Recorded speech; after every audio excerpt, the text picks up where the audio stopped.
tingnan nyo lang yung picture ni Guo Huaping. No? In similarities, hindi natin matatanggal eh. No? Talagang hawig na hawig at kamukhang-kamukha nyo yung bata doon sa application for special investors resident visa. Doon sa dokumentong yan, nakasulat kung sino yung nanay niya. Si Wen Yilin. Si Wen Yilin ang nanay, biological mother ni Alice Guo. Doon sa application nila for special investors resident visa, nakasulat doon si Wen Yilin ang kanyang mother. At yung address ni Wen Yilin doon ay the same address na nasa Valenzuela. Kung titignan natin yung kabuuan na storya, dahil dumating dito si Guo Huaping ng 13 years old, talagang wala silang maipapakitang birth records at walang maipapakitang school records. Kaya nagsinungaling sila doon sa birth certificate. Okay. So sir, tungkol dun sa na document na na-present nyo na posibleng ito yung tunay na identity ni suspended Banban Mayor Alice Guo. Sir, ano yung way para ma-validate na talagang siya yun? Unang-unang kumbinsido ako na si Guo Huaping ay si Alice Guo. Kumbinsido ako doon. Tatlong dahilan. Una, tingnan nyo lang yung picture ni Guo Huaping. No? In similarities, hindi natin matatanggal eh.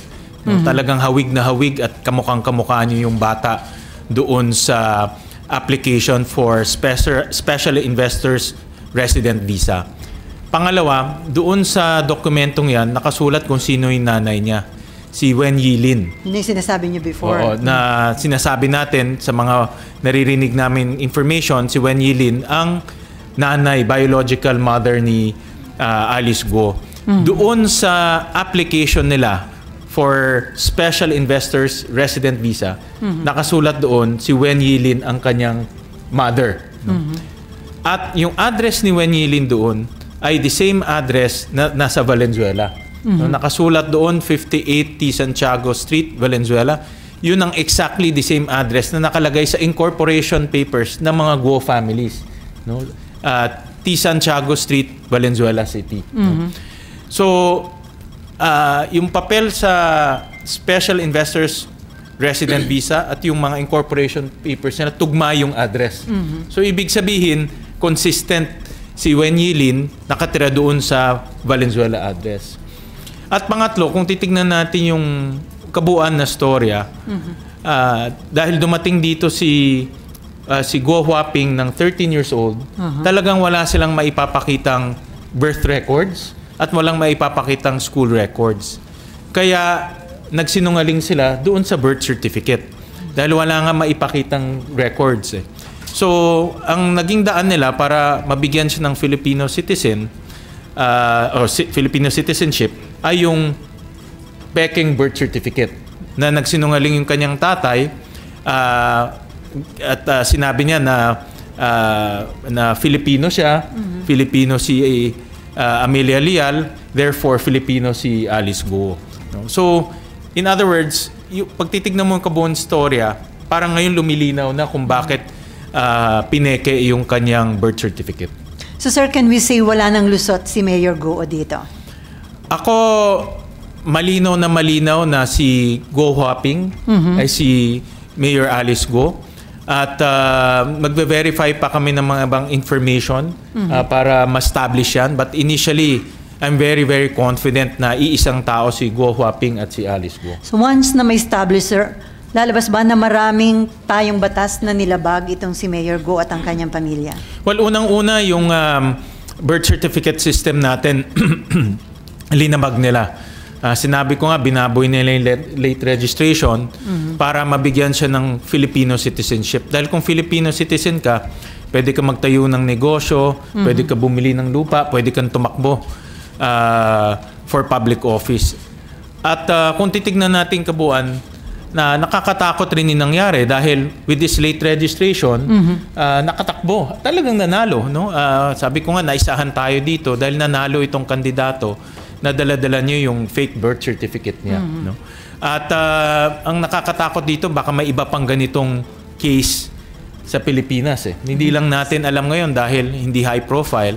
But sabi nga ng Philippine Statistics Authority, meron silang 300 na cases of late registration na irregular, of which 60 plus ay nakakuha ng passport. No? So, makikita natin na talagang malaking reforma ang dapat natin gawin sa pag-i-issue ng birth certificate at ng late registration. Sir, the mere fact na yung documents galing ng Bureau of Immigration at saka Board of Investment, so ito rin ba hawak na rin ng Office of the Solicitor General para dun sa magagamit nila dun sa co-warranto case against? Magagamit nila yan. Ang aking panawagan sa Office of the Solicitor General, kumuha na ng official documents kasi ito pinadala sa Senate. Sila mismo kumuha ng official documents from the Bureau of, from the Board of Investments, from the Bureau of Immigration, para official yung hawak nilang dokumento. Although itong si Mayor Go sa pamamagitan ng kanyang abogado, dinideny niya yung documents na hawak niya, sir.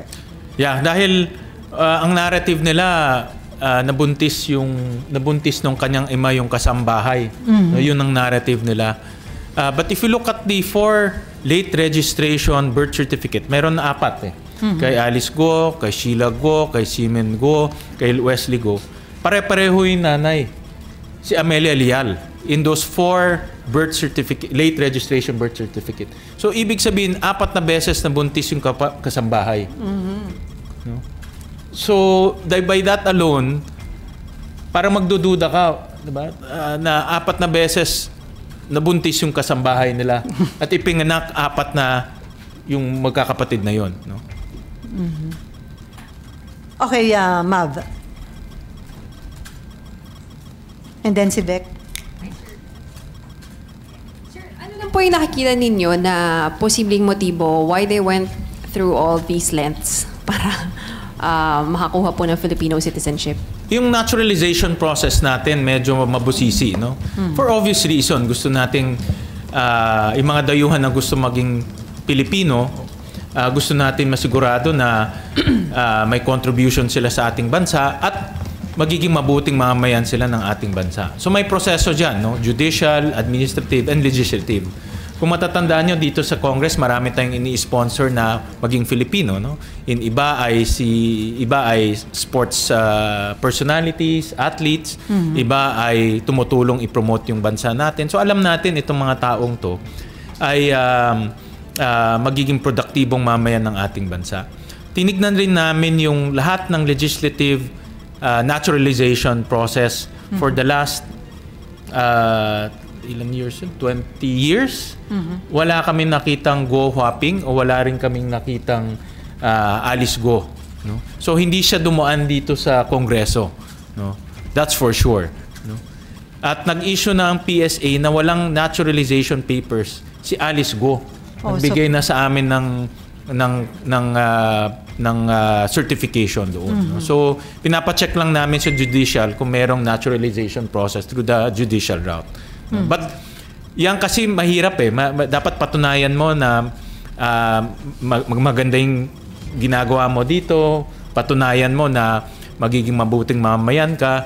So mabusisi rin yung proseso. Pero tama yon kasi hindi naman tayo pwedeng basta-basta mag-naturalize. No? Gusto natin masigurado, matiyak natin na maayos itong ina-naturalize natin.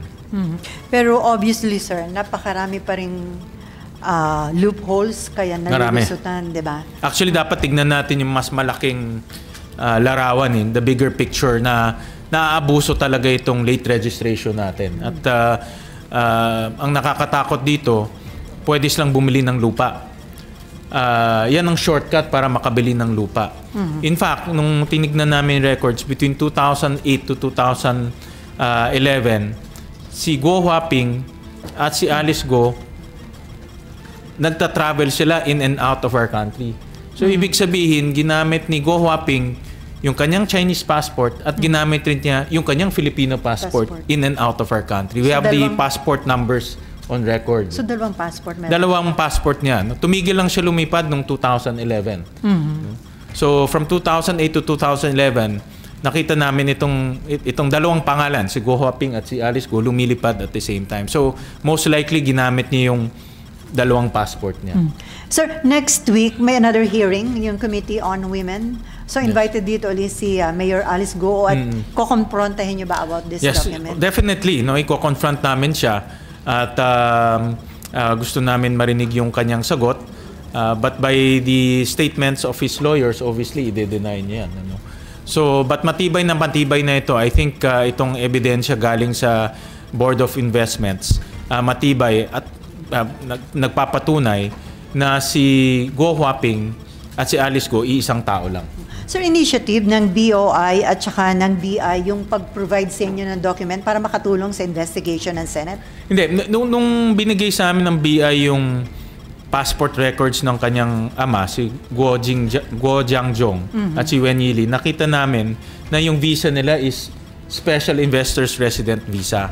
No? So that's yan ang visa na ginamit nila para makapasok at labas sila ng bansa natin. So hiningi namin sa Board of Investments yung mga supporting papers nito. At yun, pinadala nila itong mga supporting papers ng application. No? At yun na nakita ninyo? At yun na nakita. Actually, marami yun. May mga iba pa siyang kapatid doon. Doon sa supporting papers. Okay, Mav, and then Vec nga pala. So sir, yung apat na magkakapatid, nandun po sila lahat sa dependents? Tatlo. Doon sa pinadala ng Board of Investments, ito yung aking personal na analysis. Si Wen Yili, may 3 anak. Pero si Guo Jiangjong, may ibang kasama o ibang asawa. No? So dalawang groups ang pinadala. Yung group ni Guo Jiangjong na may asawa at anak, at pinadala yung kay Lin Wenyi na may mga anak rin. No? So dalawang groups ang pinadala. No? So ang aking pag-aanalisa, si Guo Jiangjong may asawa at si Wen Yili ibang pamilya. O kinakasama niya o asawa niya. Hindi ko lang alam kung they are married or not. No? Pero definitely kinakasama niya yun. No? At sinabi rin naman sa mga press statements ni tawag ko na Guo Huaping. Ni Guo Huaping. Salip na Alice Go. Guo Huaping na si Wen Yili ay kinakasama ng kanyang ama. No? So, inamin niya naman yun eh. No? So, parang nagtutugma yung story na yung kanyang ama may dalawang pamilya. That's my own personal analysis based on the records. Okay, Vec. Sir, ang sabi po ng abogado ni Mayor Go, hindi malayo naman yung itsura nung picture doon sa passport kay Mayor Alice. Anong masasabi niyo po doon? Well, para sa akin, hawig na hawig eh. No? Hawig na hawig. And again, the next corroborating data, si Wen Yilin. No, doon sa data, si Wen Yilin yung nanay at ang dependent daughter, ang tawag ng BOI dependent daughter, ay si Guo Huaping. No? So that's puts them together in that document. No? Yun yung magkasama in that document. And then you said, sir, na may malaking reforma na dapat gawin sa pag-issue ng documents. Ano po specifically yung dapat mabago or gawin? Yan ang dapat nating pag-aralan mabuti. No? Iniisip ko nga na dahil dapat talagang may accountability yung dalawang dapat may accountability. Una, yung taong nagpanganak, no? The midwife, the hospital, even yung maghihilot, dapat siya mismo tumistigo personally na siya yung taong nagpanganak doon sa bata, no? Dahil hindi pwedeng blanco 'yun eh. Yun yung direct evidence na siya yung tao na doon at nakita niya yung bata. Pangalawa, pagdating sa pag hospital nangyari yan, dapat may accountability rin yung hospital na siya na mag-provide sa Register of Deeds na talagang pinanganak dito sa amin itong batang to, no? So nawala yung link na yun eh. Kaya if you look at the late registration, yung hilot walang may pangalan pero hindi natin alam kung nasaan. Doon naman sa other late registration nila, may midwife pero walang nakasulat kung ano yung license number, kung ano. So hindi natin talagang alam kung sino yung taong nagpanganak doon sa bata, no? Butas yun eh, hindi natin alam yun. Pero sir, bakit kaya hindi tunay na birthday nila nilagay doon sa birth certificate na kinuhaan? That's a very good question. Si Alice Go at this time is 34 years old, not 37. No? Based on sa birthday ni Guo Huaping. At nung 2000 and nag-issue yung kanyang late registration 2005. At that time she was 19 years old. So hindi pa pwede. So pagbabawasan mo ng 3 years, yung 19, magiging 17 lang siya. Pero at that time, bumibili na sila ng lupa. Nag-incorporate na sila ng papers. So pag minor ka, hindi ka pwede bumili ng lupa, hindi ka rin pwede mag-incorporate ng mga corporation. So ang theory ko, again, personal analysis ko, pinatanda niya para si Alice Go pwedeng mag-incorporate ng mga corporation, pwede rin siya bumili ng lupa. Pero 3 years younger siya. Yeah. So yun ang aming analysis. Okay, Cecil. And then Daniel. So ibig sabihin, sir, hindi 37 years old si Go doon sa sinasabi natin Hindi. na. She's only 34 kasi ang birthday niya is August 31, 1990. So additional perjury yun if ever. Tama ka doon. And then sir, may sinasabi yung lawyer niya, si Attorney David, na somehow may violation of the Privacy Act. Daw yung SALN niya at saka yung identity niya ay hindi dapat minimade public kasi sinasubmit lang nila sa Senate. In aid of legislation lang dapat ang gamit. Lumilihis siya sa pinaka-topic I think dinidivert nila yung attention. Hindi naman yung attention. Ang punto dito is yung kanyang peking birth certificate at dinoktor yung kanyang birth certificate. At idudugtong ko rin to sa Pogo. Siguro, sinasabi nila, marami kasi nagsasabi, Pogo, paano napunta tayo doon? Ito kasing naging daan para bumili ng lupa. No? So, kung ikaw ay Pinoy at nagamit mo yung late registration para maging Pinoy, pwede ka bumili ng lupa. Pag pwede kang bumili ng lupa, pwede ka na magtayo ng Pogo Hub, pwede ka na magtayo ng Pogo facilities, at pwede na rin pumasok sa iyo yung pera. No? So, ibig sabihin, dahil Pinoy ka, pwedeng i-remit sa yung pera, ikaw na magpapatayo, ikaw na bibili ng lupa. So, importante itong angulo na ito kasi nga, ang nakikita kong parang direction is si Alice Go, ginawang Filipino, para makabili ng lupa, para makatanggap ng pera, para maipatayo yung Pogo. So, that's the connection that I'm looking at. So pag pinag-sum up natin at mapapatunayan na hindi talaga siya Pilipino, pwedeng i-forfeit ng government yung lahat ng property. Pwede mangyari yun. Magiging defective yung purchase niya. And last na po. Sir, yun ba sa tingin mo, family lang nila Go yung nagpapaikot dito sa sistema natin? Or do you think China sponsored ito para ma-penetrate talaga yung inuunti-unti yung Pilipinas na kunin? Hindi ko alam yung gano'n na angulo, tsaka hindi ko masasabi with certainty. But right now, everything is possible dahil nga with this late registration, kahit sinong dayuhan. No? Ikaw pwede kang maging Hapon, pwede kang maging Koreano, pwede kang maging Nigerian, at dumaan ka dito sa late registration. No? At ang sinasabi ko nga, kung magiging automatic Pinoy ka through late registration, pwede kang bumili ng lupa. No, yun ang medyo dapat natin tignan mabuti dahil pag bumili ka ng lupa, pwede ka na magpatayo kung anong gusto mong ipatayo. Okay, thank you. And then Daniel and then Marlon. Hi sir, ako po yung Dino staff. Sir, Lagi na, ba yun? nasa likuran niyo, sir. Kala ko si ano yun Ang daming article si Senior Aguila. Sir, hingan ko lang po kayo ng reaction. Sinabi po nung company Mayor Go, parang they are still inclined na tumakbo sa 2025. Importante yung action ng Solicitor General. Because judicial process yan, magpa-file sila ng case. At dito patunayan ng Office of the Solicitor General na hindi siya Filipino.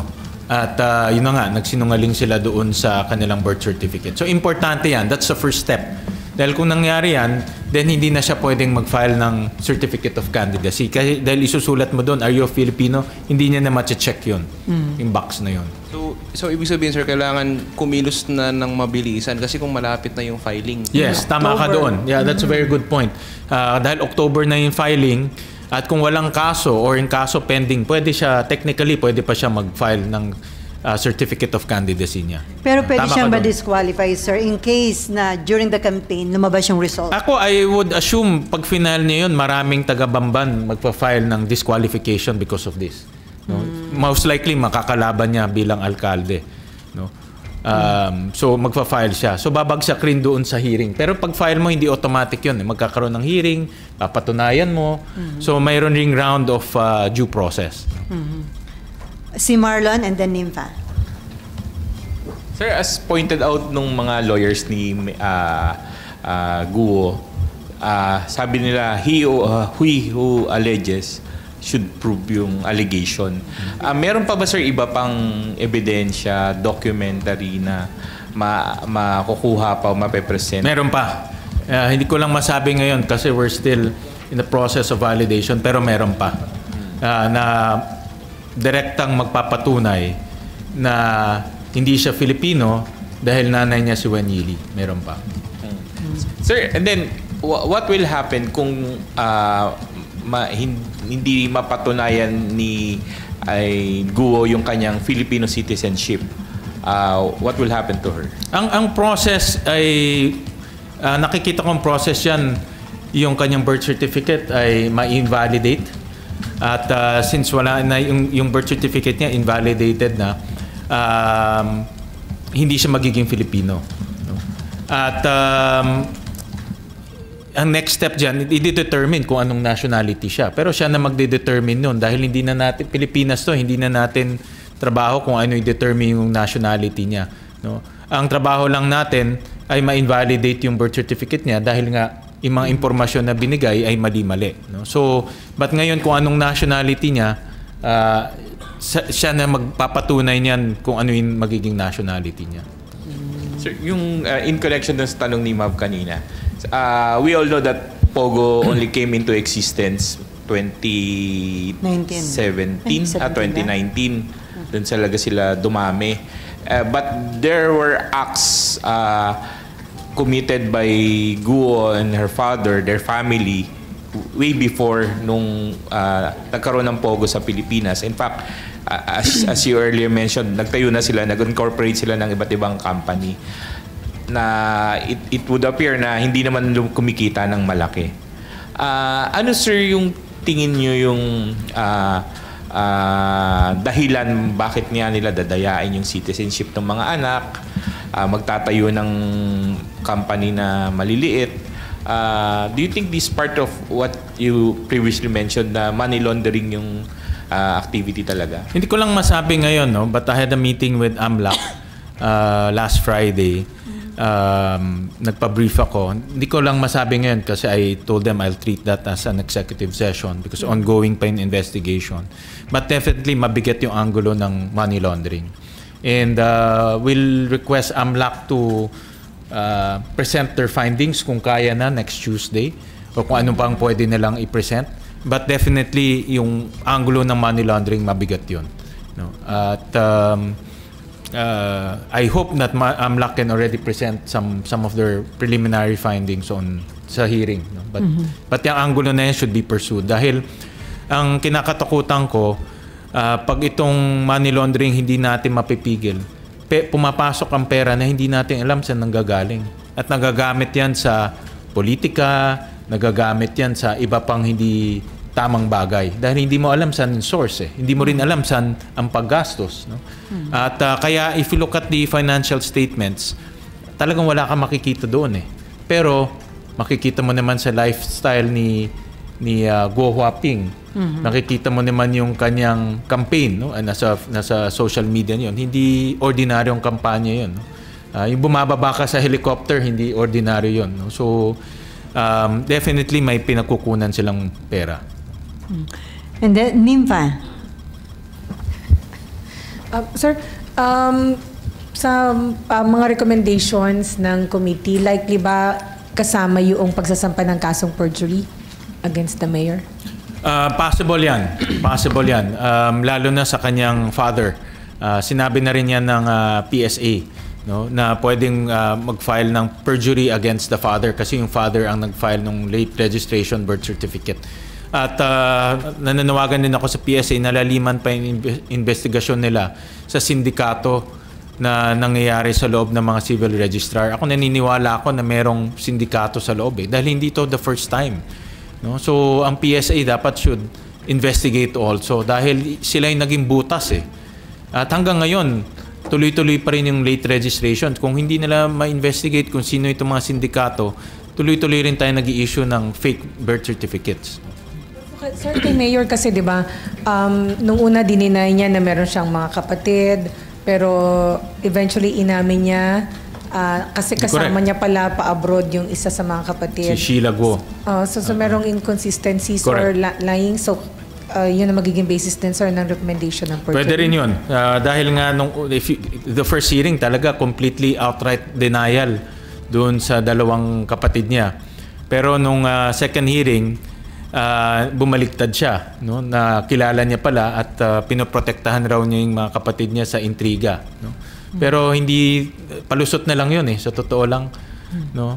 And meron rin kaming doon din sa incorporation papers ng mga Guo family. Ang presidente si Alice Guo, ang treasurer or corporate secretary si Sheila Guo. So nakita namin na itong dalawa hindi lang sabay na bumabiyahe, magkatrabaho rin, no? So obviously nagsisinungaling siya. How about contempt, sir? Contempt. Possible yan. Pero sir, kasi dun sa dalawang hearings, nire-raise na lagi na nagsisinungaling si Mayor Guo, pero bakit hindi pa ho siya nako-contempt? Possible yan. Binibigyan, dahil nasabi ng chairman, dahil nga public officer siya, binibigyan rin natin siya ng, kumbaga, ng leeway para ipaliwanag yung sarili niya dahil lingkod bayan rin siya, no? But since ngayon suspended na siya, no? Pag kinontempt siya, hindi na siya mayor May vice mayor na nag-ooperate o nagpapatakbo ng banban. So posibleng mako-contempt siya pag nagsinungaling pa rin siya. No? Dati kasi pag nagsinungaling siya, na-contempt siya, incumbent mayor siya.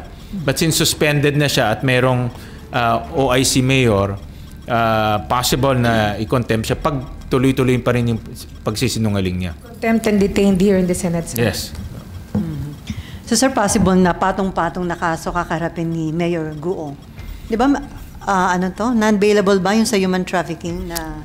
Yeah, kaya before I answer that, kaya gusto ko ulit ibalik yung DNA. Mawawala itong accusation sa kanya kung nagpa-DNA siya at si Wen Yilin. No? As simple as that. Kung si Wen Yilin at siya nagpa-DNA at hindi sila mag-ina, mawawala lahat itong accusation sa kanya. No? So, kung ako sa kanya, magpa-DNA test na siya. Of course, full transparency, no? May mga witnesses, may media para magkaalaman na kung sino talaga ang nanay niya. Sir, doon sa hearing ba next week, kasama na rin yung nangyaring pag-raid sa Porac, Pampanga? Yes, kasama na. According to the committee, isasama na yung discussion dito sa raid ng Porac. And then, doon ba sir involved yung si Dennis Cunanan? Nabasa ko lang sa statement ni Senator Risa, being the chairperson. Siyempre siya ang may call kung imbitahan si Dennis Cunanan. But nabasa ko na imbitahan siya, no? Dahil nga naging consultant siya sa Lucky South 99 at if I'm not mistaken sa Hongsheng naging consultant siya. Both of which connected sa human trafficking, scamming, and torture. Sir, dito sa tinatakbo ng issue sa Pogo at kay Mayor Alice Guo, do you think mahaba pa ito or malapit na matapos? I hope na malapit na matapos dahil makikita natin hindi lang human trafficking, scamming, torture ang nangyari, pati yung pag-aabuso sa proseso at sistema natin sa late registration. Nakahanap ng butas itong mga criminal syndicates Kung hinayaan natin sila at wala tayong gagawin sa late registration natin, magiging Pinoy ang mga sindikatong yan. Hindi malayo na magiging Pinoy sila kasi nakakita sila ng butas At ang late registration, LGU ang nagpapatakbo niyan. So we're talking about 1,600 civil registrar na pwede nilang puntahan at suhulan No? Dahil anywhere pumunta ka doon, pwede kang i-issuean ng late registration birth certificate at automatic magiging Pinoy ka. Okay, last two question, Marlon and then Nina. Sir, dun sa research nyo, meron din ba kayo nakitang similar information sa mga nakuha ni Sen. Risa regarding the role of former and present government officials sa operation ng Pogo sa Porac and Bamban? May mga names na na-float during the executive session but hindi ko masasabi, no? But may mga names, no? Nabanggit ko nga na marami ng connection ng Pogo, yung Pogo, yung galamay na kumakalat na may mga names sa political circle. And also, may nabanggit din po kayo na parang lumalabas, ang PAGCOR pa yung weakest link doon sa among government agencies that you ask for help para investigahan tong Pogo industry. Definitely sila yung, dahil nga sa conflict of interest nila, hindi nila nagagawa yung regulation ng mabuti. No? Kasi yung conflict of interest nila, may regulation power sila at may operation powers. Kumikita sila sa operation, pero sa regulation naghihigpit sila. At nakita ko ito yung isa ring butas ng PAGCOR, isang weakness ng PAGCOR, na hindi nila nare-regulate itong mga Pogo mabuti dahil kumikita sila sa kabilang banda. Gusto nila as many Pogo as possible. Bigyan kita ng halimbawa, ito lumabas rin sa committee hearing, na yung incorporators ng Zunyuan at ng Hongsheng, lahat peking address at peking tao. Hindi mahanap ng committee secretary kung nasaan sila. So, dapat ang ginawa ng PAGCOR dyan, inisa-isa nila mga incorporators. Pag nakita nilang peke at hindi mahanap yung address, kaagad wag nabigyan ng lisensya. Pero yung Hongsheng at Zunyuan nabigyan ng lisensya. Kaya naka-operate pa sila eh. Naka-operate pa sila. Sir, should they be held liable for that? Accountable rin sila, definitely. No? That's why hindi lang natin titignan yung accountability ng mga sindikato or ni Go Huaping. Accountability rin ng PAGCOR, even PSA.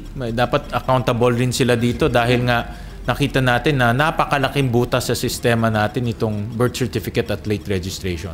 At paano sila, sir, panagutin? Sinong magpa-file ng... Well, nag-file ako ng resolution to investigate itong late registration gap natin, o late registration problem natin. Para sa akin, mas malalim pa ang dapat nating imbestigahan dito sa late registration. Makita talaga natin kung ilang late registration ang mabigyan at ilang doon sa late registration kumuha ng passport. Dahil nakita ko yung trend, pag binigyan ng late registration, ang next step kukuha ng passport. Tapos sasabihin, Filipino passport ito at Pinoy ako. No? Pag tinignan mo yung supporting documents, late registration process or late registration birth certificate ang ginawa nila. So may pattern na nangyayari. At na-detect na rin yan ng DFA na ganyan ang nangyayari. Meron ba, Marlon? Okay, Nina. Doon po sa pag-apply nila sa SRT, na-establish kung magkano lang yung pinasok na pera nung tatay kasi may declaration doon, di ba, ng pera na dapat lang ipasok dito. Magandang tanong yan. Wala pa akong dokumento dyan. Pinapasubmit rin namin yung dokumento tungkol sa investment. Tapos kung ano-ano mga investment yung tinuntahan ng pera. Doon kay Wen Yilin, ang investment niya ay sa Valenzuela. Doon nakasulat doon. At yung company niya, embroidery company. No? So yun yung nakasulat sa Special Investors Resident Visa. But yung as to the amount, wala pa kaming hawak na dokumento doon. Tapos ngayon, sir, yung iba pa nilang business, enough ba yung pinasok nilang pera para mailipat at makapagtayo pa ng iba-ibang korporasyon? Doon sa papeles na nakita namin, hindi kumikita yung kumpanya nila eh. No, kung kukita lang, mga 100,000, 200,000, yun ang nakita namin. At binavalidate namin yan sa BIR. No? Ipapakita nilang namin yan during the hearing. Dahil ang ultimate, dapat kung kumikita ka, nagbabayad ka sa BIR ng iyong income tax. No? So, yun ang aming binabangga. Ang hawak lang namin yung SEC papers kung saan dinideclare mo rin doon yung kita ng kumpanya mo. Pag kumita ka, ifa-file mo naman ng tax return mo para magbayad ka ng buwis. So, ibig sabihin, sir, hindi kayang ipaliwanag ng pera nilang ipinasok at yung kanilang buhay na sistema ngayon sa Pilipinas? Iba kasi yung dinideklara mo sa SEC at sa BIR, iba rin yung pumapasok na pera. No? Magkahiwalay ito. Pwede kang nalulugi sa declaration mo, pero yung perang pumapasok sa'yo malaki. AMLAC naman na nakakakita nun. No? At based sa information na ibinigay nila, malaking posibilidad na may money laundering. Ngayon, as to how much at yung detalye, hayaan ko na sila mag-explain. Sir, yung mga bangko ba hindi po pwedeng panagutin dahil under the AMLAC law? Kailangan silang mag-declare, di ba? Kung meron ng sumobra yung pagdideposit sa isang... Tama ka dyan, no? Dalawa kasi yung dinideclare ng bangko, yung suspicious transaction at yung covered transaction. Tama ka dyan. May angulo rin na pagkukulang ng bangko sa pagbibigay ng on-time information. Dapat tignan din yan. Dahil importante, palimbawa, diba, lahat naman tayo dumadaan sa know your, una-una yung KYC, know your client. No? Alamin mo kung anong pangalan niya, saan siya nakatira, sino nanay, sino tatay. So lahat yun, kukunin ng bangko. Pangalawa, pag ang transaction mo more than 500,000, tatanungin ka na, saan galing yan? Nagbenta ka ba ng lupa? Kumita ka ba sa kumpanya mo? Dividendo ba yan? I-declare mo lahat yan. Pag hindi mo din na-declare yan, nagiging suspicious transaction yan. Ibibigay lahat yan sa AMLAC. No? So lahat ng information, yung ang tawag ko cash flow, in and out, AMLAC ang nakakakita niyan. So hiwalay yung declaration sa SEC at BIR, hiwalay yung sa AMLAC. Okay. Last na lang yung kay former Secretary Roque na dun sa isang raid, di ba may nakuhang dokumento na nagdi-declare nung pati yung EA niya ginagastosan ng ating pamahalaan.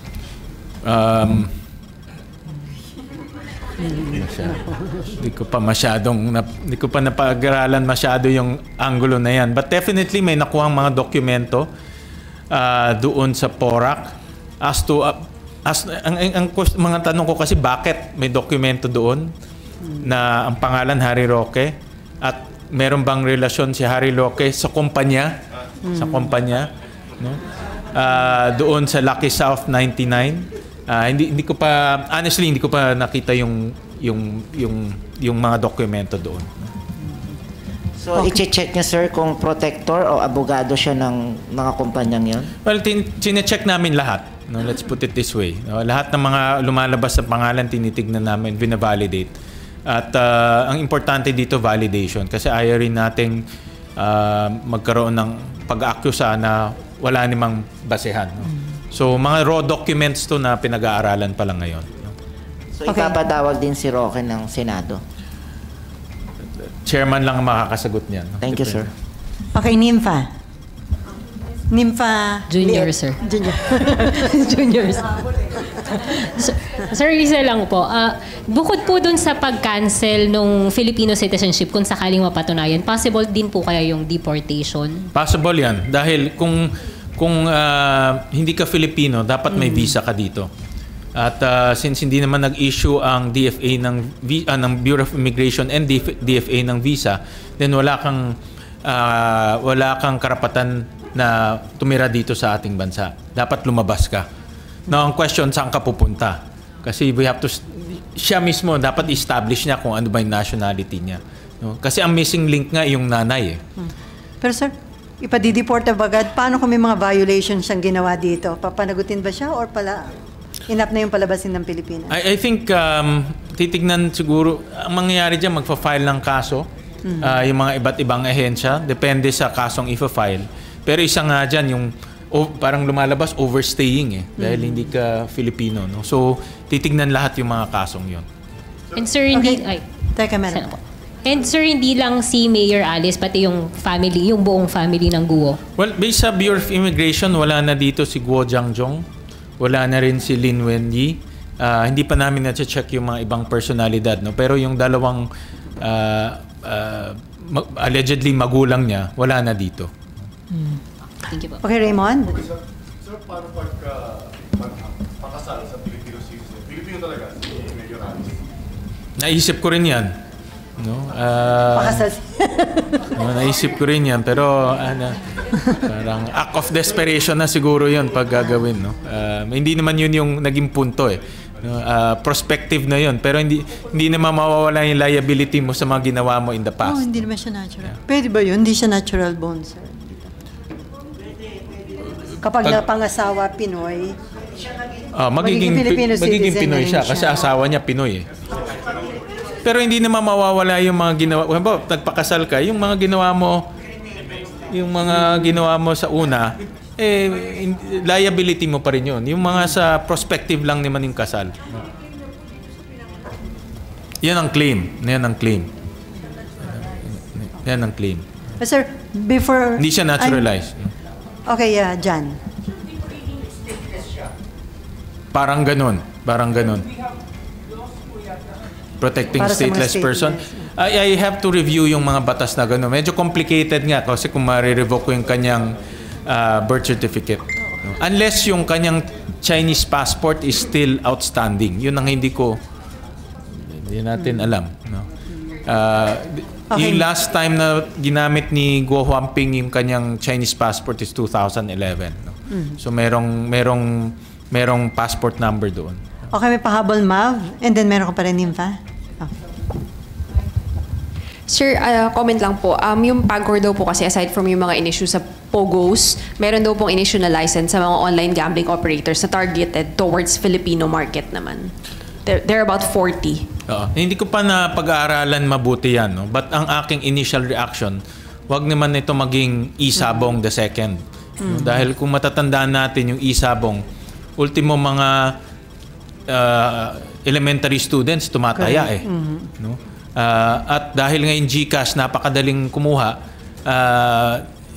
madaling magtumaya, madaling kumuha ng yung panalo mo. No? So hindi ko pa na pag-aaralan mabuti yung konsepto nitong itong kanilang I think online gaming yata ang tawag. But ang initial reaction ko, wag sa bata. No? Dahil ang taya ngayon pag online anywhere pwede mong gawin eh. At hindi naman mababantayan ng magulang yung kanilang mga anak kung tumataya o hindi.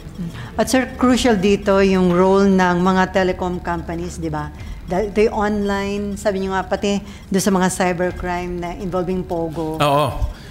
Talking about that, malaking papel dito. Nakita ko may trend, no? Pag nagre-raid, katakot-takot na prepaid SIM cards ang nakukuha doon. Kaya naging inutil na ang NTC pagdating sa pag-iimplementa yung prepaid SIM card registration. No? Yung SIM card registration daw natin, mahigpit yun. Dapat pakita mo yung identity mo, tsaka ka bibigyan ng SIM card. Pero nakita natin doon sa isang hearing na isinagawa, pati unggoy nakakakuha ng SIM card. No? So